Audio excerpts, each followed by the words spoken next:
Tšau kõikidele lõvidele, kindlasti visake videole pöidlanuppu, liituge kanaliga, kes saab kanalit toetada, võib liituda peregrupiga ning muidugi võite alati jälgida mind ka Instagramis.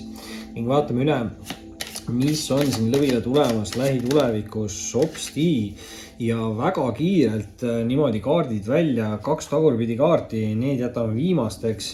Ja muidugi ma ei tea, siin on üks kaart siin ees, eks ju, et esimese kaardina lõvidel tuleb välja müntide 10. Huvitav on see, et nüüd vähkidel oli just täpselt samasugune lugemine, mis algas müntide 10-ga, et mingi seos võib siin lõvil olla ka vähi tähtkujuga, aga see on niisugune uus küllusliku viljaka tsükli kaart, et see lõpetab ära mingi vana, võib-olla mitte nii eduka mingi töö või õnne või rahatsükli ja alustab siis uut, aga võib ka olla niisugune nagu peretsükli, aga igatpidi ütleb see kaart, et peaks lõvi jaoks algama või olema alanud siis mingi uus viljakas tsükkel.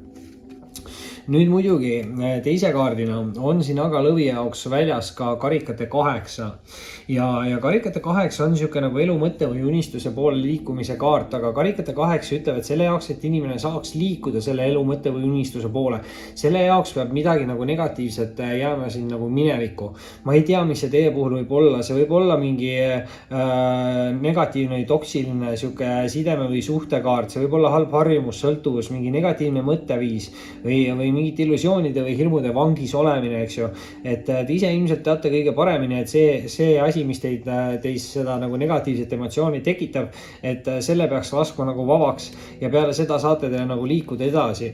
Samas on siin aga kolmanda kaardina välja anda õigluse kaart ja õigluse kaart tähendab siis lõvidele seda, et peaks tulema mingi hea uudis või kui lõvid on siin minevikus jäänud mingis olukorras justkui nagu kannatanuks, siis nad peaksid tulema sellest olukorrast välja justkui võitjana ja see on niisugune lahenduste ja selguste kaart, et kui on mingeid asju, millele ei ole olnud siin nagu mingeid lahendusi, siis peaks mingid lahendused ka tulema, et see on pigem niisugune nagu positiivset uudiste kaart, aga ütleb seda, et universum paneb asjad paika, et ausus ja õiglus nagu võidaks ja muidugi võib-olla see kaart soovitab teile endale ka, et olge enne kõik aus ja õiglane iseendaga ja siis ka teistega. Aga nüüd teise ritta esimene kaart välja anda lõvile päike. Põmm, olemas kõige parem kaart või kõige õnnelikum kaart põhimõtteliselt tarapakis ja näitab alati positiivseid emotsioone ja niisugust edukust ja võidukust ja saavutusi. Väga hea suhete kaart, ükskõik mis suhted, siis sõprussidemed, töösidemed, armastussidemed. Muidugi võib ka tähendada suhtes olevatele inimestele rasedusse kaart alati.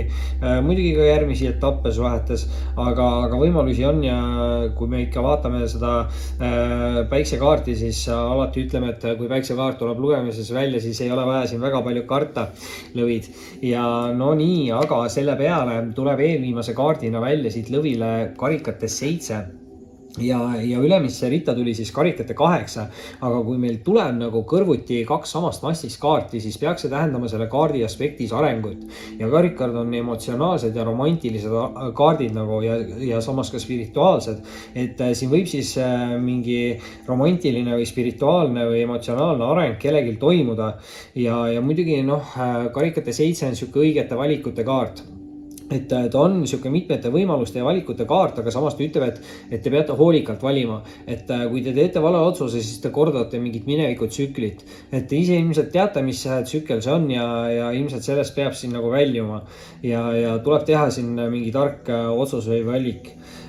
Küll aga nüüd viimase kaardina hopsti on lõvide jaoks väljas karikate kuningas.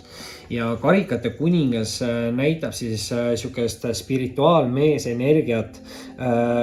See kaart on niisugune avatud meelekaart ja ta on niisugune eluküpsuse kaart üldiselt, aga ta näitab niisugust kainet mõistust ja võib-olla siis inimest, kes liigselt ei kiirusta mingite otsuste või valikutega.